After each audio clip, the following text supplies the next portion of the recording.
All right, we are back with the 130th edition of the Quarantinecast. I'm really, really excited for this one. As someone who I've kind of idolized for a long time, I've been a huge fan of his as well as his son. His resume is endless. It is obviously the legendary Ray Thompson. How are you doing? I really appreciate being on. Let me, Sergio. No, of course, man. I've been a fan for a long time, so I really appreciate you taking the time. First things first, I kind of want to talk about. I've had fighters on, but I kind of want to know what it's been like throughout the pandemic for a gym owner and some of the struggles that you've faced. Well, when the lockdown first started, well, let's see. It's kind of crazy for us. In September of 2018, we moved into our new facility. We built our own place. It's a little over 19,000 square feet. So we built our own place. We built up our, we had a good clientele, a good student base to begin with, which prompted us. One of the reasons that we decided to build our own place, we've been in business in Simpsonville since September of 1983. We've been teaching classes. Stephen wasn't even a year old whenever I started teaching classes in my little hometown.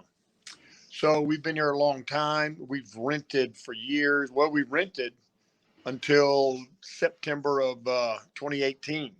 So we jumped into this big old project, built this new place for the first few months of the latter months of 2018 and the first few months of 2019. We worked real hard to build up our student base so that we can afford to pay for this nice, awesome facility we have. And then about, 2 or 3 months into 2019, blam, this stuff happens. The pandemic and all this and all that. So we had to shut down pretty much. And we just started teaching our classes virtually, which we were surprised that we were able to maintain the vast majority of our students via virtual classes. So we were flying by the seat of our pants. We're blessed, and we made it happen. Our MMA program, though, we had guys with fights coming up. So our last training session of the day at our school, we started in the morning. The last one of the day is always our MMA group, and it starts at 8:00 at night. We were fortunate enough to be able to keep those guys coming in, those that had fights. We didn't bring in the whole group. We have a bunch of folks that do mixed martial arts, but not all of them are competitors. Not all of them are fighting athletes. So we were able to, we put our only ones we allowed in the school was the guys that had fights coming up, and we would come in, train those guys, and they would leave, and it was just very few of them. Of course, we got a pretty decent sized mixed martial arts program for a little small town of Simpsonville, but we even had of course a smaller group of competitors, 3, 4, 5 guys. Yeah, I know there's a few guys there that I've talked to. Weston Wilson's a good example. I've talked to him a few times. But I kind of want to talk about last month's performance. I mean, we haven't seen Stephen in a little while.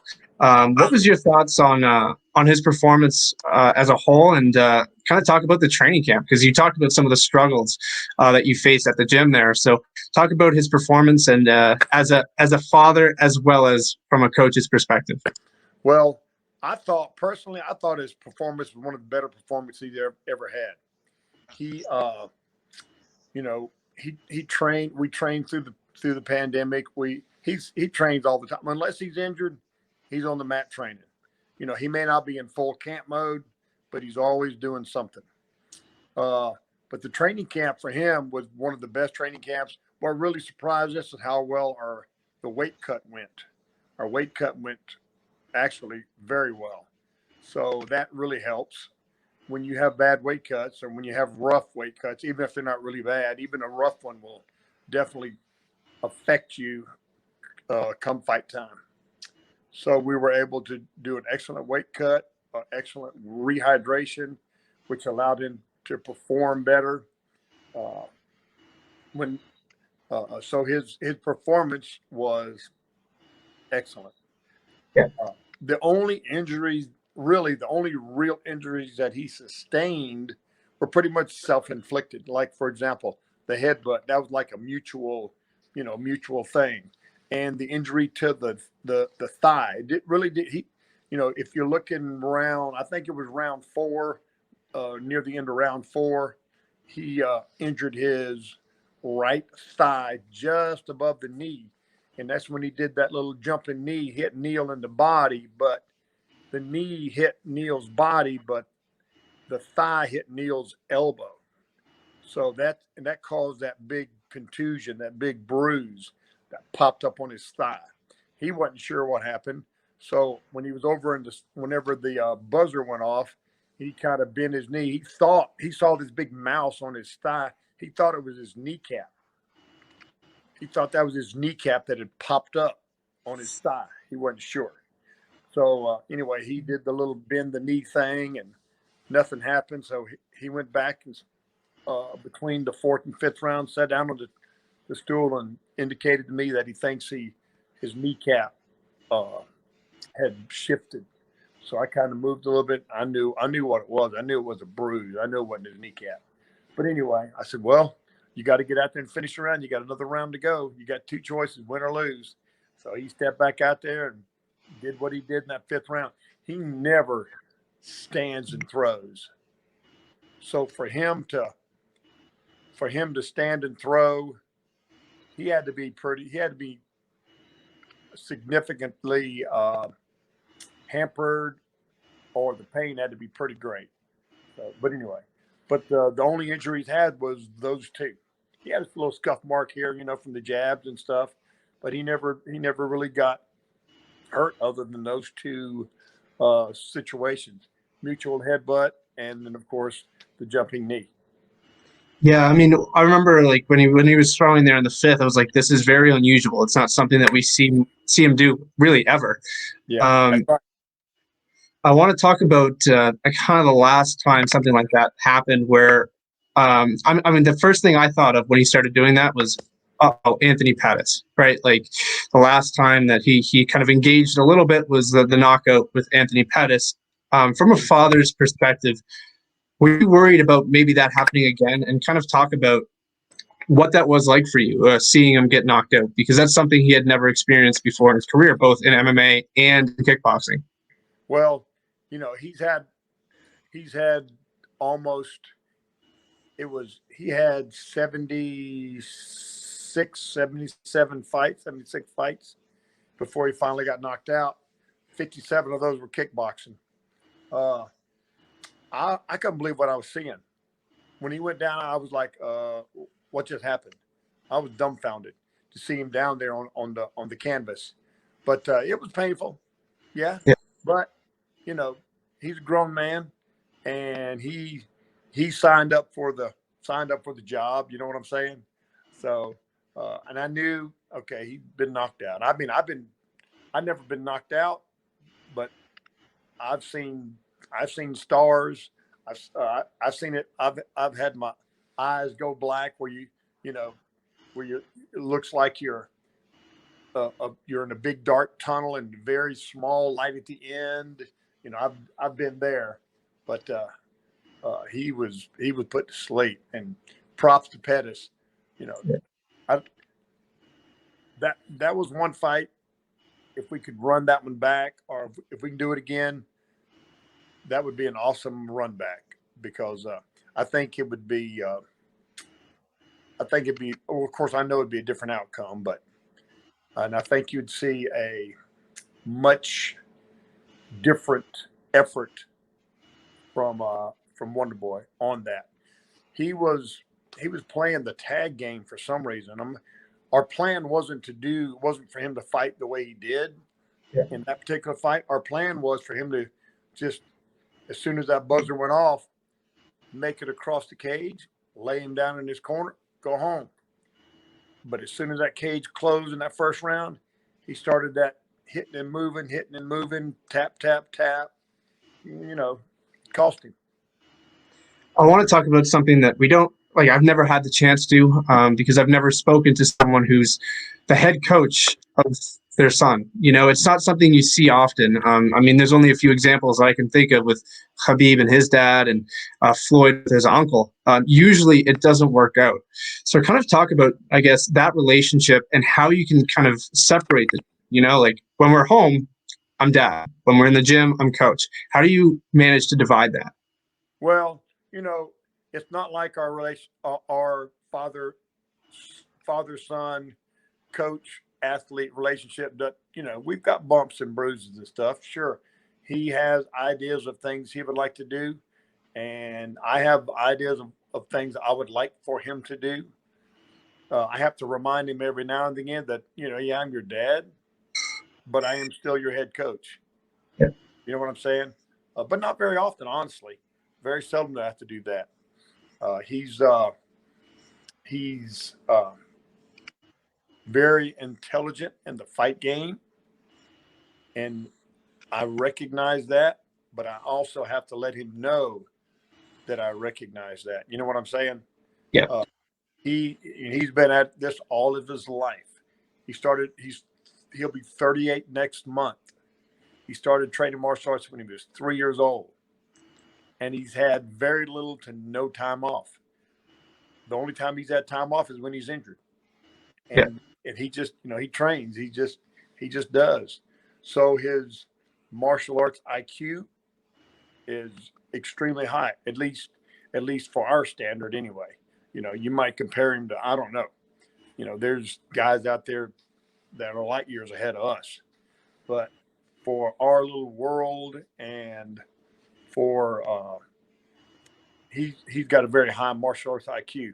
So you know, I need to occasionally let him know that I recognize that. But whenever I, you know, have to remind him that I am still his coach, you know, he backs. Okay, yeah, you know, you're right, you're right. He allows me to be that. Yeah. You know, I don't force it. He allows it, and you know, I have to let him know that. Okay, you know, you allow this to happen. Which when I do that, he kind of recognizes, yeah, that is true. It works. It just works. When you mentioned how he's done this his entire life, and as someone who's kind of dipped my feet in several different sports, how do you stay hungry? Like, how do you? I mean, what's left for him to do? You know what I mean? And when you do martial arts for so long, and like you said, it's all he ever does. How does he get up and go to the gym every morning? And as a lifelong martial artist yourself, how do you stay hungry? And how do you keep coming into the gym and keep being passionate about it? You're talking about him, right? About him Both of staying. you. Yeah, him and yourself. Obviously, he's Well, still competing and for me, stuff, but for me, this I don't have to stay hungry. I just love what I do. I love the life. I love the lifestyle. I love the job. Uh, I don't. It's not a job. I'm retired. I retired. I retired 37 years ago. You know, when I started teaching martial arts full time. So for me, I mean, I'm in hog heaven right now. Just I get to come to the karate school. I get to hang out with some cool people. I get to boss them around all day, make them do weird stuff, and they seem to love it. I got people that have been with me 20 years, 25 years, still training. And I mean, I'm talking about some people other than Stephen, my son. yeah. I got people that have been with me, uh, you know, since the early 2000s, still training. You know what I'm saying? So it's a blessing. It's just, uh, you know, I'm gonna do this. I'm gonna do this till I am so old that I've told Wonderboy this several times. I said, I'm gonna do this till I'm so old that I have to old man shuffle out on the mat. Just little short feet shuffles. You know how old guys do in their 90s or whatever. I'm gonna do my little. I'm gonna put my uniform on and old man shuffle out to the mat with my old dried up self and I'm going to get out in the middle of the mat, and Stephen's going to look at me. He's going to see me coming. He's going to close his eyes and shake his head. He's going to be thinking, oh, here he comes. And I'm going to get out on the middle of the mat, and I'm going to just pee all over the place. I'm going to say, Stephen, I'm going to yell, Stephen, clean it up. And I'm going to shuffle back off into my office.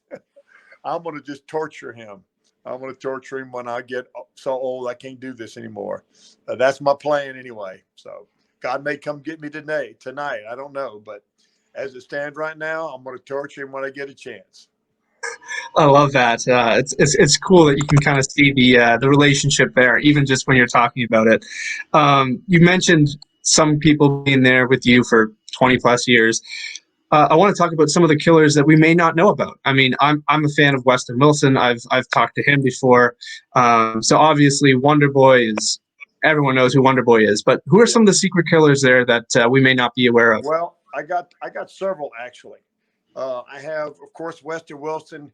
He is a transplant from Salt Lake City, Utah, to Dallas, Texas, to California, and then, of course, here to the U.S. So he's trained in a lot of different places, and we're blessed to have him. He's very knowledgeable in a lot of different fight styles, striking wise, jiu-jitsu,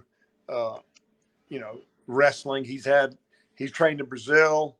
He lived in Brazil for 7 years or something like that as a kid. So, but our striking style is so unique that it's a challenge for him, a lot of folks. But Weston Wilson's he's a hot prospect. We're trying to get him on the bigger radar. We got to do some things locally because he's been out for a little bit. So we've got to rejuvenate his record and get the word out and rejuvenate his presence. So that's what we're working on doing there. I got another young man who's this kid's a stud. He's got a hard head though. Good kid, good heart. His name is John Sweeney. He's got a hard head. He doesn't like to listen sometimes, but I think once he gets that squared away and he listens to his coach better, he's going to be scaring some people. He's a 135er. He's a beast of a guy. I also got a girl. Her name is Anna Crutchfield. She's an amateur world champion kickboxer. She currently fights on the U.S. team. She's had a couple MMA fights. We kind of pushed her a little early, so she got a couple of losses. But we were excited. She was excited to get the fight, and we got a hold of somebody we weren't aware of their skill set, and Anna ended up losing her first 2 MMA fights. So we backed off of her backed off of trying to get her back out on the MMA scene until we get her skill set much more developed. And she's a beast athlete. She's not just a good kickboxer, but she's a good athlete. So Anna Crutchfield, John Sweeney, of course, Weston Wilson. I got a few other guys too.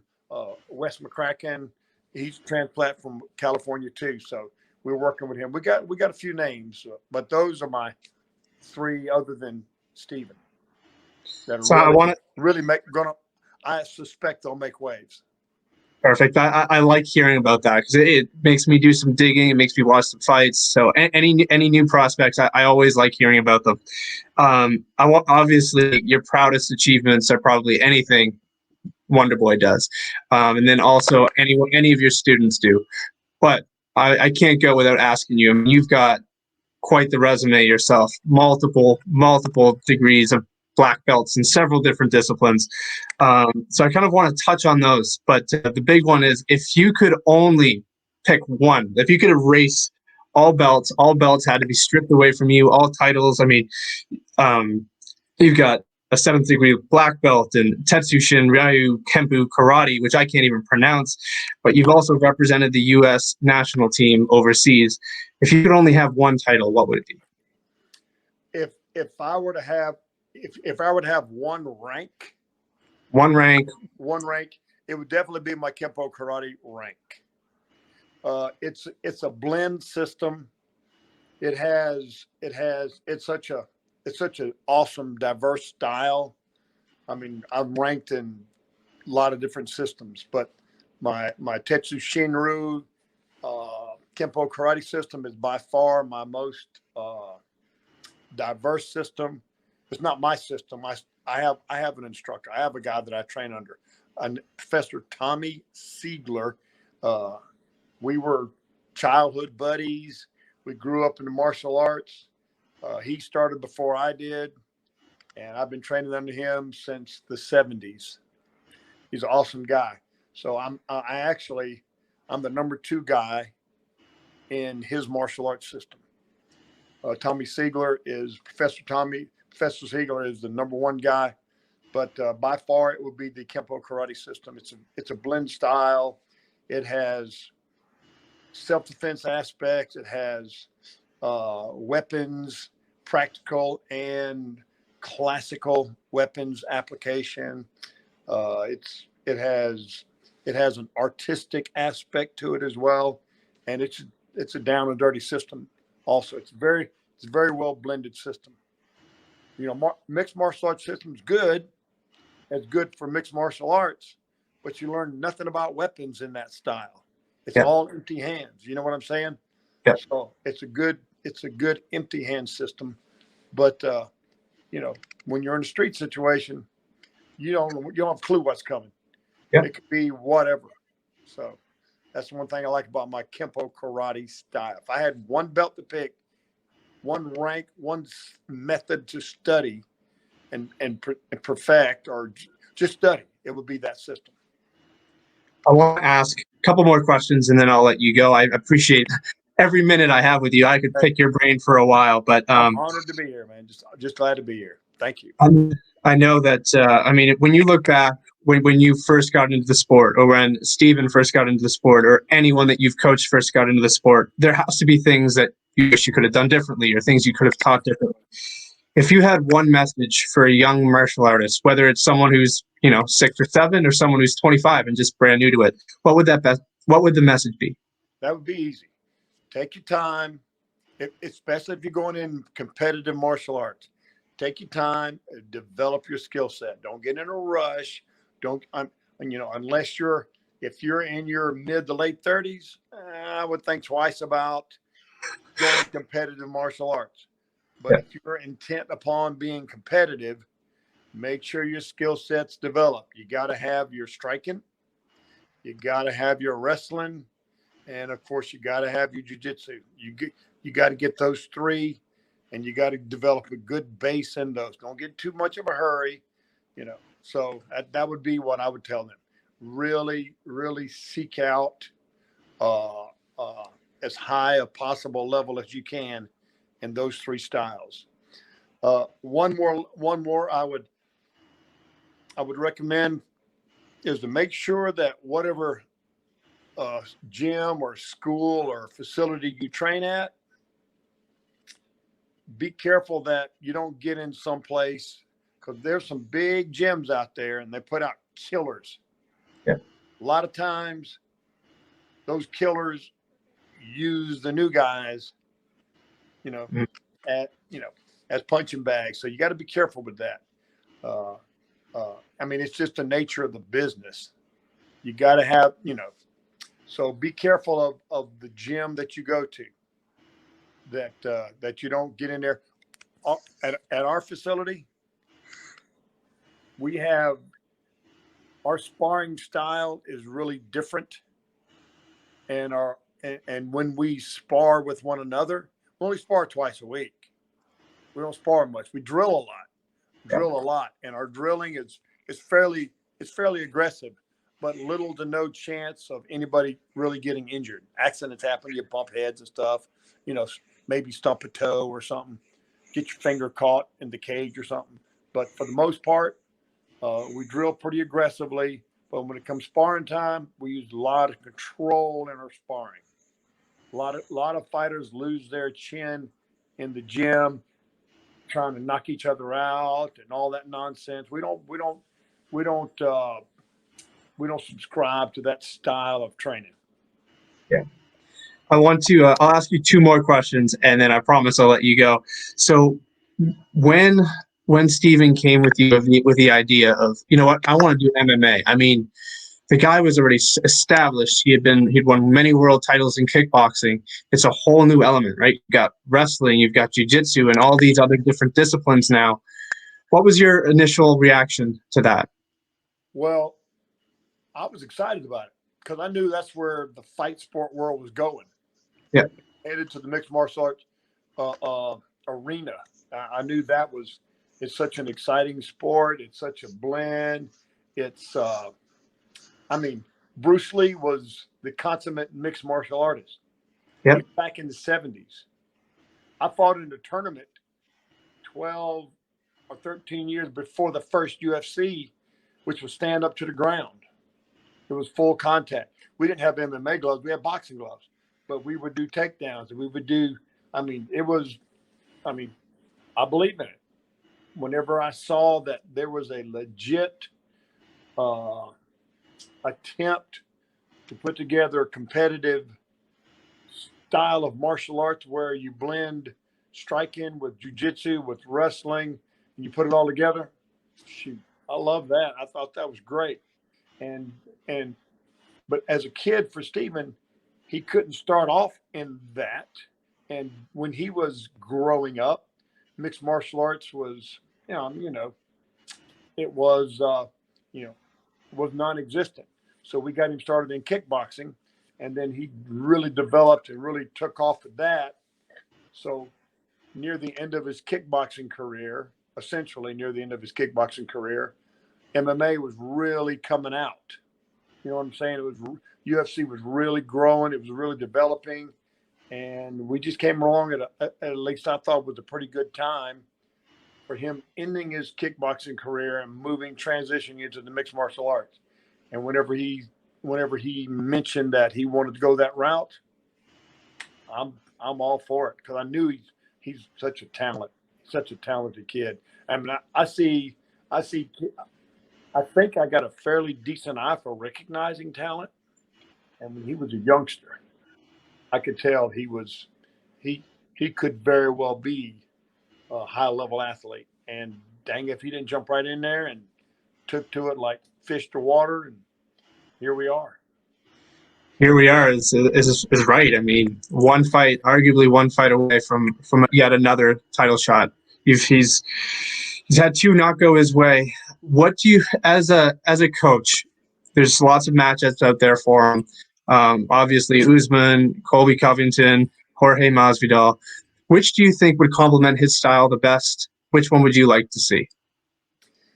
Well, for me, I would like for his next fight to be against Leon Edwards. Honestly, we've been calling him out for a while. Leon, he's big shot now, so he's too big for us. Yeah, he's running scared, is what it is. But unfortunately, Stephen and Leon are managed by the same company. Yeah. So I think that may have a little bit something to do with it as well. In that, I'm not privy to Leon's conversations with the management company. I'm not privy to that. It's none of my business. But I suspect maybe they might be steering Leon away from Stephen. I don't know for sure. I'm just guessing. Because Leon's this close to a title shot. Stephen's had 2 title shot attempts. He's had 2 shots at it. He failed both times. First one was a draw, but still was a failure. He didn't get the belt. Second one was a loss, though many thought he still won. But nonetheless, history has it he lost that fight. So Stephen has had 2 attempts at the belt. So kind of sort of it's Leon's turn next. You see what I'm saying? Yeah. So I think maybe the management company might be steering Leon away from Stephen because Stephen's going to be Leon's greatest threat. Yeah, stylistically, it's a tough matchup for Leon. I mean, Wonderboy, no one's got better striking than Wonderboy. Yeah, I don't think. Did you see Max Holloway's fight this weekend? Well, that was unbelievable. Oh my goodness! I'm like, okay, Max, that was awesome. You know, Stephen's fight was. I thought his application of his striking with his footwork and movement was very advanced and more technical. But Max Holloway, he just stepped in there and he put on a boxing clinic. He threw a few kicks, okay, good. But them hands, oh my goodness. He's a dog. And his boxing was, I was so excited. I had to go and splash cold water in my face. He was doing so good. It was amazing. It was very good. I'll ask you one last question, and then I'll let you go. Okay. I mean, obviously, Wonderboy, his striking's elite. Max Holloway, we mentioned him. If you could name the other top two strikers that you've seen in the UFC, whether it be now or ever, which would you include in that list? Top two strikers? Top two outside of Wonderboy and Max. Wonderboy? Yeah. A prime Anderson Silva. Yep. A prime Anderson Silva. And right now, probably, wow, man. Woo, there's some good ones, strikers. Let's see. Probably Israel's pretty hot right now. But I'm trying to think back. You know what I'm saying? I'm trying to think back. Some guys that really put some good striking together. And I'm not talking just punches. I'm talking about the whole gamut. Anderson Silva's probably, Stephen's his footwork and his movement. But Anderson Silva, I'd have to say he's the king of strikers. Yeah. And, I love my boy and all that. But Stephen's had a chance to train with Anderson. You're talking about awesome, cool. That would have been unbelievable. Cool dude. He's one of those guys that during the course of Stephen training with him, as before Stephen even got in UFC, Stephen was sparring with Anderson. And Anderson's like a head taller than Stephen, But they were sparring, and Anderson's control was amazing. Anderson could have stepped in there and just crushed him whenever he wanted to. So much bigger, he was just so skilled. But he could transition in the course of the round. You could tell, okay, now he's boxing, and now Anderson's kickboxing, old school style. Oh, now he's back to he's doing karate style. And then the next thing you know, he's doing Muay Thai. You could see and distinctly distinguish between the different fight styles that Anderson used while training with Stephen. It was amazing. I was like, wow. You know what I'm saying? You get what I'm saying? Yeah. Okay, now, when he's boxing, you can tell it's obviously boxing. But he would do old school 80s, 90s style kickboxing, which is what Stephen came up in. It's what he grew up in. And then next thing you know, Anderson's doing karate. He's doing karate style movements. And it was, wow, I couldn't believe what I was seeing. It was amazing. It was beautiful to see.